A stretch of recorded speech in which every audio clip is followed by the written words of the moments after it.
Hello friends, मैं आज आपके सामने वीडियो पेश कर रहा हूँ। एकादशी का व्रत क्यों रखना चाहिए। एकादशी का व्रत मतलब कि अगर जो लोग सज्जन रख सकते हैं तो रखना चाहिए। अब जैसे किसी को किसी को शुगर है, वो तो मुश्किल होगा उसके लिए रखना, मगर एक आम नागरिक को ये व्रत जरूर रखना चाहिए। इस दिन एक और मतलब कि माना जाता है कि चावल का सेवन ना करें। चावल इस दिन आप दान कर सकते हैं, उसको मतलब कि खा नहीं सकते। एकादशी के दिन पृथ्वी की खास स्थिति होती है। ये एकादशी के दिन यदि उस दिन आपका पेट खाली होगा, व्रत का पूजा से आप उस दिन अलग से ऊर्जा महसूस करेंगे। मतलब कि ये व्रत की पूजा से आपको बड़ा इसका मतलब कि बेनिफिट मिलेगा और आपको मानसिक शांति के साथ आध्यात्मिक उन्नति की प्राप्ति होगी। और नंबर दो, इसमें उस दिन व्रत करके अगर आप अपने शरीर को हल्का रखें, ये सहज रखें, आपकी चेतना सक्रिय रहेगी और आप स्वयं के प्रति जागरूक रहेंगे। और यदि आपके पेट में खाना चला गया तो इसका व्रत रखने का कोई फ़ायदा नहीं है। व्रत वो फिर मतलब कि उसका मीनिंग ज़ीरो हो जाएगा। इसलिए इसमें थोड़ा आपको एक दिन परहेज करना चाहिए खाने का। अगर बहुत ज़्यादा भूख लगती है तो आप एक काम कीजिए, कोई फल फ्रूट खा सकते हैं। और ये आप अनाज तो नहीं खाना चाहिए इस दिन, उसका सेवन नहीं करना चाहिए। और अनाज किससे रिलेटेड है? सूर्य से रिलेटेड है। इसमें देखो, जो एकादशी क्यों मनाई जाती है, ये महीने में 2 बार ही आती है। एक पूर्णिमा के बाद 11 दिन और अमावस्या के बाद 11 दिन, ये 2 टाइम एकादशी आती है। तो दो दो महीने में 2 टाइम आती है और 365 दिन है साल के, और 24 दिन ये एकादशी रहती है। और एकादशी मतलब कि इसका बहुत ज़्यादा प्रभाव होता है। ये भगवान विष्णु की पूजा होती है इसके अंदर। भगवान विष्णु की आप जितनी पूजा करेंगे, उनके मंत्र बोलेंगे, आप खुद महसूस करेंगे, आपको इतना बेनिफिट मिलेगा। एकादशी का व्रत रखने से आपके घर में सुख समृद्धि आती है। और एक बात और है, इसमें पितरों को मोक्ष मिलता है, पितरों को शांति मिलती है। ये इतना पावरफुल व्रत है, इसको इसकी अहमियत बहुत ज़्यादा है। आप कोई भी सज्जन इसको रखेगा तो आपको मतलब कि इसका रिजल्ट एकदम मतलब कि सामने आ जाएगा और पॉजिटिव रिजल्ट आएगा। और ये क्या है कि व्यक्ति को पापों का नाश होता है। जो व्यक्ति एकादशी का व्रत रखते हैं और पूजा करते हैं, उनको मोह माया से अलग हो जाते हैं। वो मोह माया नहीं उनकी रहती। और इसमें क्या है कि इसमें ये जो जीवन मृत्यु का चक्र है ना, ये गौर करना, जीवन मृत्यु का साइकिल है ना, जो इससे मुक्ति मिल जाती है। इतना मतलब कि भगवान विष्णु जी का इतना आशीर्वाद मिलता है कि आप इमेजिन नहीं कर सकते। अगर आप थोड़ा सात्विक रहेंगे और व्रत मतलब कि पूरा विधि विधान से रखेंगे तो आपको काफ़ी इसका बेनिफिट मिलेगा। इसमें काफ़ी चीज़ें आ जाती हैं। और मेन चक्कर है कि डेथ के बाद मोक्ष प्राप्त होता है। मतलब कि एक इंसान का जीवन क्या है, सांस से सांस तक, और उसकी तो डेथ निश्चित है और जन्म भी निश्चित है। और जब ये शरीर त्यागता है इंसान, उसके श्वास निकल जाते हैं, तो उसको मोक्ष प्राप्त हो जाता है, जिसको पाने के लिए लोग कितनी साधना करते हैं। और ये देखो, ये अपना 2 व्रत आते हैं, इनको सिंपल है, इनको रख लो आप। मतलब कि जब तक आप में कैपेसिटी है तो आपको ये मोक्ष की प्राप्ति हो जाएगी। जिस लड़की या लड़के का अगर शादी नहीं हो रही तो ये व्रत रखिए आप अगर व्रत रख लेंगे तो आपकी जल्दी में शादी हो जाएगी। और इसमें धन लाभ भी होगा और ग्रह क्लेश दूर होंगे और लोगों और मित्रों से आपकी बनेगी। और ये जैसे दशा महादशा, ये काल सर्प योग, जितने भी ये ग्रह हैं ये सब ठीक हो जाएंगे। ये आपको कहीं भी जाने की ज़रूरत नहीं पड़ेगी। ये इतना मतलब कि इसके रिज़ल्ट बहुत बेनिफिट वाले हैं, अच्छे रिज़ल्ट हैं इसके।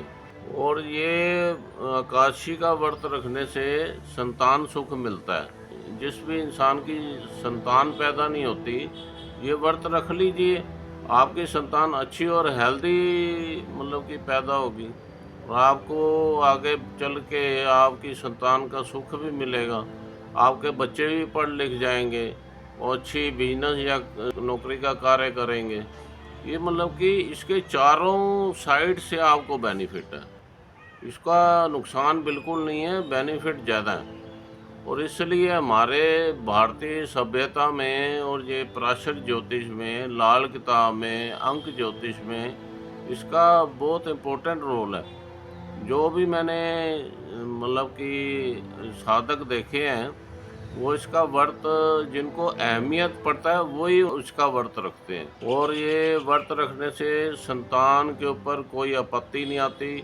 इंदिरा व्रत रखने से स्वर्ग की प्राप्ति होती है। ये इतना मतलब कि इंदिरा व्रत इतना पावरफुल है। और इसमें क्या होता है कि कई लोग भूखे नहीं रह सकते, ये भी तो है, उनको आदत पड़ी होती है डेली खाने की और अच्छे अच्छे पकवान और अच्छे लाजवाब भोजन करने की।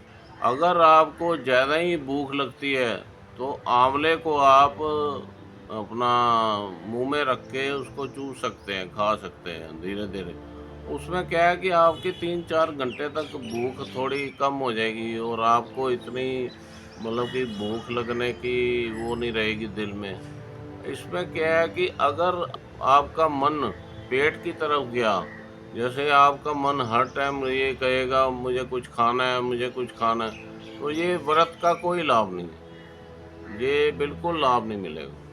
इसलिए आपको बिल्कुल इसमें कंसंट्रेशन बना के व्रत रखना पड़ेगा। और हो सके तो माला लेके कोई भी आप मनके की माला ले लो, 108 बारी इसका मंत्र जाप करिए। मैं आपको वीडियो के अंत में इसका मंत्र भी बता दूंगा, वो आप मंत्र जाप कर सकते हैं।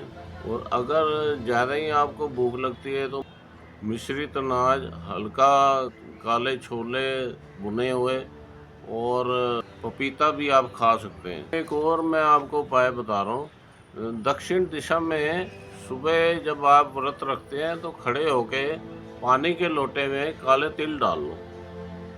ये थोड़ा एक मैं आपको उपाय बता रहा हूँ रामबाण। दक्षिण दिशा में पानी के लोटे में तिल डाल के उधर आपको दक्षिण दिशा में वो जल अर्पित कीजिए। इससे क्या है कि पितरों को मोक्ष की प्राप्ति होगी और वो उनकी प्रेत आत्माएँ इधर उधर भटकेंगी नहीं और यश की प्राप्ति भी होगी। और ये आपको ब्लेसिंग करेंगे, ये पितर भी ब्लेसिंग करेंगे और भगवान विष्णु भी आपको ब्लेसिंग करेंगे।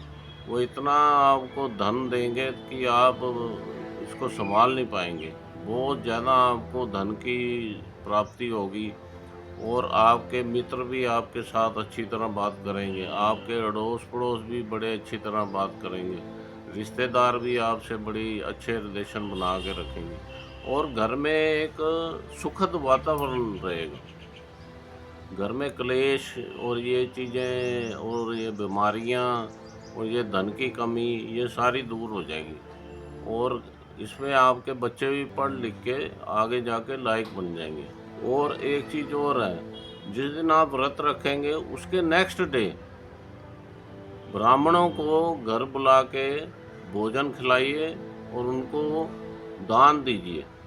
मतलब कि कुछ भी दान दे सकते हैं, कपड़े का, फल फ्रूट का, पैसे का, उनको ज़रूर दान कीजिए, उनसे आशीर्वाद लीजिए। इसमें भी भगवान विष्णु बहुत प्रसन्न होंगे। और ये एक और चीज़ है, इसमें आप भगवान विष्णु जी की आरती कर सकते हैं। वो आपको आरती तो आजकल सारी जगह मिल जाएगी, जो भी आपको आरती करनी है भगवान विष्णु की स्पेशली, इसमें माँ लक्ष्मी भी बहुत प्रसन्न होगी। जो विष्णु जी की धर्म पत्नी है वो बड़ी प्रसन्न होगी। इससे भी आपको काफ़ी ब्लेसिंग मिलेगी। और मैं आपको लास्ट में विष्णु जी के मंत्र बता रहा हूँ। इसमें पहला मंत्र है ओम नमो भगवते वासुदेवाय नमः, ओम हुम विष्णवे नमः, ओम विष्णवे नमः, ओम नमो नारायण। और इस दिन एकादशी के दिन एकादशी की कथा जरूर सुननी चाहिए। और घर में पर्टिकुलर ये चावल ना बनाएं, ये थोड़ा इसका ध्यान दीजिए और आपको बड़ी सफलता मिलेगी। हर एक कार्य संपन्न होंगे और किसी भी कार्य में अड़चन नहीं आएगी। पति पत्नी में अनबन नहीं रहेगी और भी आपके कार्य काफ़ी सफलतापूर्वक पूरे हो जाएंगे। इसलिए मैं आज यहाँ वीडियो को समाप्त कर रहा हूँ। आपने मेरी वीडियो पिछली सब्सक्राइब की, शेयर की, लाइक की, उसके लिए मैं आपका बहुत बहुत थैंक्स करता हूँ। आगे भी मेरी वीडियो देखते रहिए और ये शेयर करने से दूसरे लोगों को भी काफ़ी बेनिफिट मिलेगा। और इसमें मैं अगले वीडियो में नया चैप्टर लेके आऊँगा। आपका बहुत बहुत धन्यवाद। Thank you.